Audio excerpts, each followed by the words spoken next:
ഇന്ന് നമുക്കൊരു കഥ പറയണം. ആ കഥ പറയുന്നതിന് നമുക്ക് രണ്ടുപേർക്കും മാത്രം സാധിച്ചൊള്ളണമെന്നില്ല. അതുകൊണ്ട് ഒരാളെ കൂടി നമ്മുടെ കഥയിലേക്ക് കൊണ്ടുവരണം. ആ കഥയ്ക്ക് ഒരു ഇൻട്രൊഡക്ഷൻ ആദ്യം പറയാം. തിരുവനന്തപുരത്ത് ഇതുപോലെ സിവിൽ സർവീസ് റിസൾട്ട് വന്നു. കളക്ടർമാരൊക്കെ പുതിയ കളക്ടർമാർ ചാർജ് എടുക്കാൻ വേണ്ടിയിട്ട് പോകുമ്പം ഒരു നാട്ടിലുള്ള കളക്ടർക്ക് ആ നാട്ടുകാരോട് സ്വീകരണം കൊടുക്കുകയാണ്. അവിടെ ആ ചടങ്ങിൽ മുഖ്യാതിഥിയായിട്ട് ഉമ്മൻചാണ്ടി പങ്കെടുക്കുകയാണ്. അപ്പൊ ആ സ്വീകരണം ഏറ്റുവാങ്ങാൻ വേണ്ടിയിട്ട് വന്നിട്ടുള്ള കളക്ടർ ഉണ്ട്. അദ്ദേഹം സ്റ്റേജിലേക്ക് പ്രസംഗിക്കാൻ പോകുന്നതിന് ചീഫ് ഗസ്റ്റാണ് ഉമ്മൻചാണ്ടി. ഇദ്ദേഹത്തിന് സ്വീകരണം ഏറ്റുവാങ്ങണം. അദ്ദേഹം ഉമ്മൻചാണ്ടിയുടെ ചെവിയിൽ പറഞ്ഞു, സാറ് കേൾക്കാൻ വേണ്ടിയിട്ടാണ് ഞാനിവിടെ ഒരു പ്രസംഗം നടത്താൻ പോകുന്നത്, സാർ അതൊന്ന് കേൾക്കണം, അതാണ് എൻ്റെ ഏറ്റവും വലിയൊരു ആഗ്രഹം. ഞാൻ ഉമ്മൻചാണ്ടി ചീഫ് ഗസ്റ്റ്, അദ്ദേഹത്തിന്റെ പ്രസംഗം കഴിഞ്ഞു. ഉടനെ തന്നെ മുഖ്യമന്ത്രിയല്ലേ, തിരക്കുണ്ടായിരുന്നു, അദ്ദേഹം അങ്ങ് പോവുകയും ചെയ്തു. അങ്ങനെ ഉമ്മൻചാണ്ടി ഇല്ലാത്ത സദസ്സിലാണ് ഉമ്മൻചാണ്ടി കേൾക്കാൻ വേണ്ടിയിട്ടുള്ള ആ പ്രസംഗം ഇപ്പോ ത്രിപുരയിലുള്ള ജില്ലാ കളക്ടറായിട്ടുള്ള സജു നടത്തിയിട്ടുള്ളത്.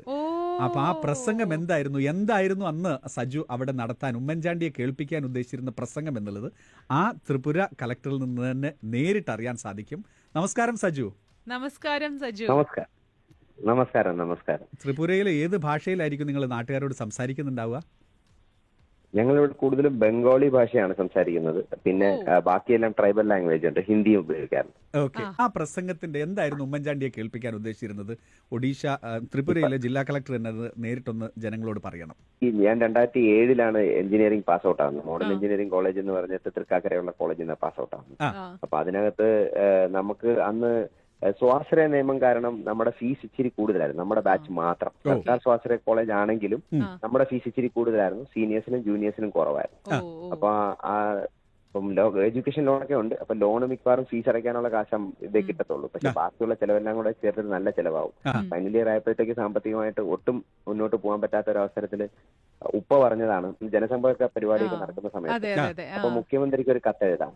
ഒരു കാര്യം ചോദിച്ചോട്ടെ, ഉപ്പ കോൺഗ്രസ്സുകാരനോ അല്ലെങ്കിൽ ഉമ്മൻചാണ്ടിയായിട്ട് ഏതെങ്കിലും തരത്തിലുള്ള അടുപ്പോ സൗഹൃദമുള്ള വ്യക്തികൾ ആരെങ്കിലും ആണോ? ഒട്ടുമല്ല. ഉപ്പ തിരുവനന്തപുരം എയർപോർട്ടിലെ ഒരു ടാക്സി തൊഴിലാളിയാണ്. അപ്പം അങ്ങനെ പാർട്ടിയായിട്ടൊന്നുമില്ല, തൊഴിലാളി സംഘടനയിലുണ്ട്. അത് കോൺഗ്രസ് തൊഴിലാളി സംഘടനയല്ല. അങ്ങനെ ഉപ്പ പറഞ്ഞു മുഖ്യമന്ത്രിക്ക് നമുക്കൊന്ന് ഒരു പരാതി കൊടുത്തേക്കാന്നുള്ളത്. ഒരു പരാതിയല്ല, ഒരു കത്ത് എഴുതാം എന്ന് പറഞ്ഞു. അങ്ങനെ ഞാൻ ചുമ്മാ മുഖ്യമന്ത്രി സെക്രട്ടറി തിരുവനന്തപുരം എന്ന് പറഞ്ഞൊരു ഇംഗ്ലണ്ടില് ഇങ്ങനെ ഒരു കത്ത് എഴുതി, ഇങ്ങനെയാണ്, സാമ്പത്തിക ബുദ്ധിമുട്ടുണ്ട്, എനിക്ക് മുന്നോട്ട് പഠിക്കാൻ പറ്റത്തില്ല, എന്തെങ്കിലും പറ്റുമെങ്കിൽ സഹായിക്കണം എന്ന് പറഞ്ഞൊരു കത്ത് ചുമ്മാ എഴുതിയതേ ഉള്ളൂ, അല്ലാതെ വേറെ ഒന്നും ഉദ്ദേശമല്ല. പക്ഷെ 2 ആഴ്ച കഴിഞ്ഞിട്ട് അഡ്രസ് ചെയ്ത് മുഖ്യമന്ത്രി സെക്രട്ടേറിയറ്റ് മാത്രം, മുഖ്യമന്ത്രി സെക്രട്ടേറിയറ്റ് തിരുവനന്തപുരം, ഇത്രയും. അപ്പോൾ അതിനുശേഷം 2 ആഴ്ച കഴിഞ്ഞിട്ടാണ് എന്റെ ഓഫീസിൽ നിന്ന് ഇങ്ങനെ എന്നെ വിളിച്ചു പറഞ്ഞിട്ട് പറഞ്ഞു, സജു നിന്റെ ഫീസ് എല്ലാം വേവ് ഓഫ് ആയി, മുഖ്യമന്ത്രിയുടെ ഓഫീസിൽ നല്ല പിടിപാടുണ്ടല്ലേ എന്ന്.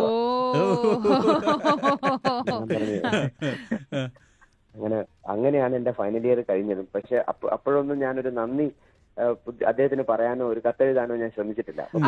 സർവീസിന്റെ പ്രിപ്പറേഷൻ ആയി.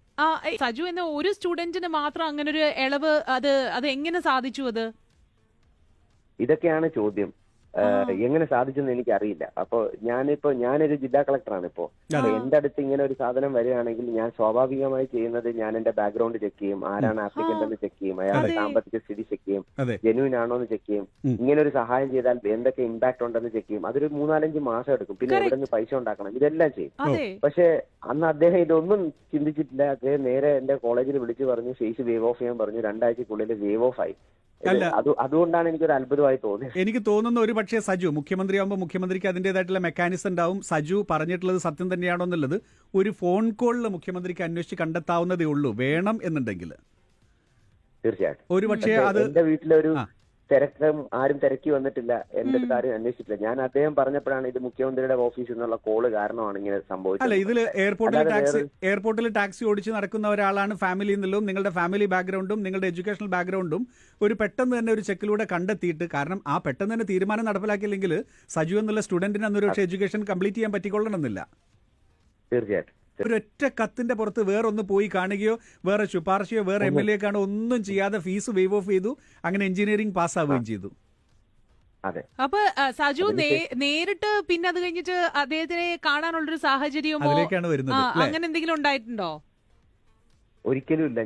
ഞാൻ എന്റെ മനസ്സിലുണ്ടായിരുന്നു, ഞാൻ ഈ സിവിൽ സർവീസ് പ്രിപ്പയർ ചെയ്തു. ഞാൻ 4 തവണ എഴുതിയിട്ടുണ്ട്. 3 തവണ എനിക്ക് ജയിക്കാൻ പറ്റിയിട്ടില്ല. അങ്ങനെ 4ാമത്തെ തവണ എഴുതുമ്പോഴും ഞാനിങ്ങനെ എന്റെ മനസ്സിലുണ്ട്, നമുക്ക് സാധാരണ കേരളത്തിലൊരു ചടങ്ങുള്ളത് നമ്മൾക്ക് സിവിൽ സർവീസ് കിട്ടിക്കഴിഞ്ഞാൽ സ്റ്റേറ്റ് അക്കാഡമിയുടെ അവാർഡ് കൊടുക്കുന്നത് മുഖ്യമന്ത്രിയായിരുന്നു. ഞാൻ ഉദ്ദേശിച്ചിരുന്നത് അങ്ങനെ ഒരു ചടങ്ങിൽ വെച്ച് പറയണമെന്നാണ് എന്റെ ഉദ്ദേശം ഉണ്ടായിരുന്നത്. പക്ഷെ അദ്ദേഹം ഒരു കാര്യത്തിന് വേണ്ടി നമ്മുടെ നാട്ടിൽ വരുകയും ഒരു പ്രോഗ്രാമിൽ അറ്റൻഡ് ചെയ്യുകയും ചെയ്തപ്പോ ഞാൻ പലയിടത്തും ചോദിച്ചു, ഞാനിത് ഇങ്ങനെ പറഞ്ഞാൽ കുഴപ്പമുണ്ടോ, എനിക്ക് പറയണം എന്ന് ആഗ്രഹം ഉണ്ടായിരുന്നു. അങ്ങനെ ഞാൻ പറഞ്ഞതാ അന്ന്. പക്ഷെ അദ്ദേഹത്തിന് അവിടെ ഇരിക്കാൻ സാധിച്ചില്ല. MLA അവിടെ ഉണ്ടായിരുന്നു. അപ്പൊ MLA കേട്ടു, നാട്ടുകാരെല്ലാരും കേട്ടു. അപ്പൊ അതിനുശേഷം MLA തന്നെ സാറിനെ വിളിച്ച് പറഞ്ഞു. സാറിന് അതിനുശേഷം എന്നെ ഫോണിൽ സാർ വിളിച്ചു, അറിയാൻ പറ്റുമോ, അതിന് കേൾക്കാൻ പറ്റിയില്ല എന്ന് പറഞ്ഞു. അതോടുകൂടി ആ കഥ അവിടെ തീർന്നു. അതിനുശേഷം പത്രത്തിലൊക്കെ വന്നു. പിന്നെ അദ്ദേഹം മരണപ്പെട്ടപ്പോ എനിക്ക് തോന്നി എനിക്ക് ചെയ്യാൻ പറ്റുന്ന ഏറ്റവും വലിയ ട്രിബ്യൂട്ട് എന്ന് പറയുന്നത് ഇതാണ്. ഇതിനെ കൂടുതലൊന്നും എനിക്ക് ചെയ്യാൻ പറ്റത്തില്ല. ഇനി നേരിട്ട് കാണാനും പറ്റില്ല. അന്നേ ദിവസം എനിക്ക് ഡൽഹിയിൽ ഒരു അവാർഡ് വാങ്ങാനായിട്ട് പോകേണ്ടി വന്നു. South Tripura. Shisaju Wahid A, DMN Collector.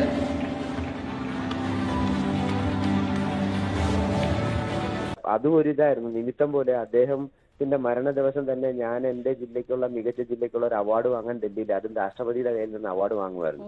എനിക്ക് തോന്നുന്നു ഉമ്മൻചാണ്ടിയുടെ മനസ്സിന് കിട്ടാവുന്ന ഏറ്റവും വലിയ സന്തോഷമായിരിക്കും ഈ ഒരു അദ്ദേഹത്തിന്റെ ഇടപെടലിലൂടെ ഒരു വിദ്യാർത്ഥി കോഴ്സ് കംപ്ലീറ്റ് ചെയ്യുന്നു, സിവിൽ സർവീസ് കംപ്ലീറ്റ് ചെയ്യുന്നു, അത് കഴിഞ്ഞിട്ട് ഡൽഹിയിൽ നിന്ന് രാഷ്ട്രപതിയുടെ മെഡൽ വാങ്ങുന്ന ആ ഒരു പ്രൗഡ് മൊമെന്റ്. ഇത് വിദ്യാഭ്യാസത്തിന് ആ ഒരു വ്യക്തി നൽകിയിട്ടില്ല. അതുപോലെ ഈ കമ്പാഷന്റെ കാര്യത്തിൽ ഒരിക്കലും ഉമ്മൻചാണ്ടിയുടെ സഭയല്ല, ഉമ്മൻചാണ്ടിയുടെ വോട്ടറല്ല, ഉമ്മൻചാണ്ടിയുടെ പാർട്ടിക്കാരനല്ല, ഉമ്മൻചാണ്ടിയുടെ മതക്കാരനോ അല്ലെങ്കിൽ ബന്ധുവോ സമുദായമോ ഒന്നുമല്ലാത്ത ഏതോ ഒരു വ്യക്തി ഒരു ഇൻലൻഡിൽ അയച്ചിട്ടുള്ള ഒരു കത്തിന് അതിനുടനടി റിസൾട്ട് ഉണ്ടാകുന്നു എന്നുള്ളതിൻ്റെ ഏറ്റവും വലിയ ക്ലാസിക് എക്സാമ്പിളാണ്, ഒരു ലിവിങ് എക്സാമ്പിളാണ് നമ്മുടെ മുന്നിൽ. ഇപ്പോൾ ഒഡീഷ സബ് കളക്ടർ, ഒഡീഷയിൽ ഏത് ജില്ലയിൽ സജു? ഒറീസ അല്ല, ത്രിപുര. അയ്യോ സോറി, ത്രിപുരയിൽ ഏത് ജില്ലയിൽ? ഞാൻ സൗത്ത് ത്രിപുര ജില്ലയിലാണ്. ഞാൻ ഒരു കോട്ട് ചെയ്യാനാണ്. അദ്ദേഹം പറഞ്ഞ ഒരു കാര്യമുണ്ട്, ഞാൻ ഇപ്പോഴും പ്രാവർത്തികമാക്കുന്നത്.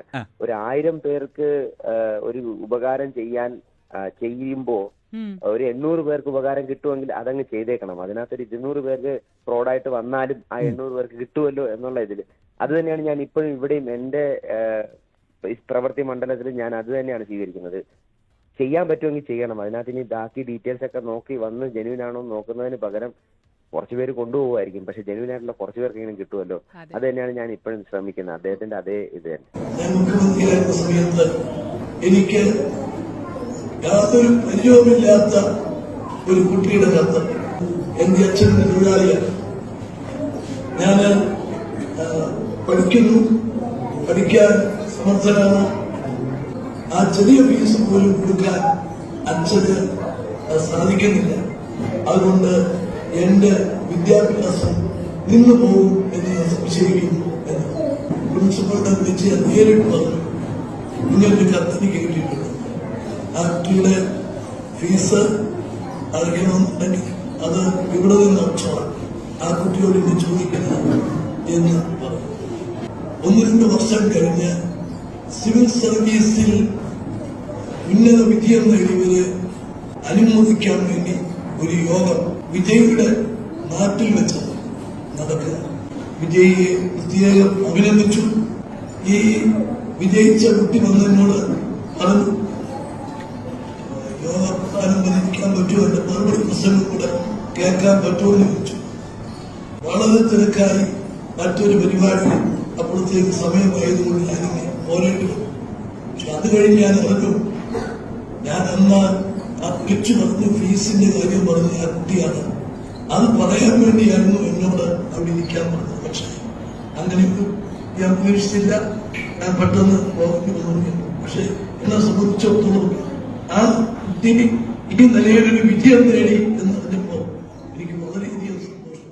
ഒരു ഇൻലൻഡിൽ അയച്ച ഒരു ഒരൊറ്റ കത്തിന്റെ പുറത്ത് ഒരു കുട്ടിയുടെ ജാതകം തന്നെ മാറ്റിയിട്ട് ഇന്നിപ്പം ഇന്ത്യൻ പ്രസിഡന്റിൽ നിന്ന് മെഡൽ വാങ്ങുന്ന തരത്തിലേക്ക് ഉയർന്നിട്ടുണ്ടെങ്കിൽ ആ മനുഷ്യന്റെ ഒരു നന്മയും ദീർഘവീക്ഷണം. South Tripura. Shisaju Wahid A, DMN Collector.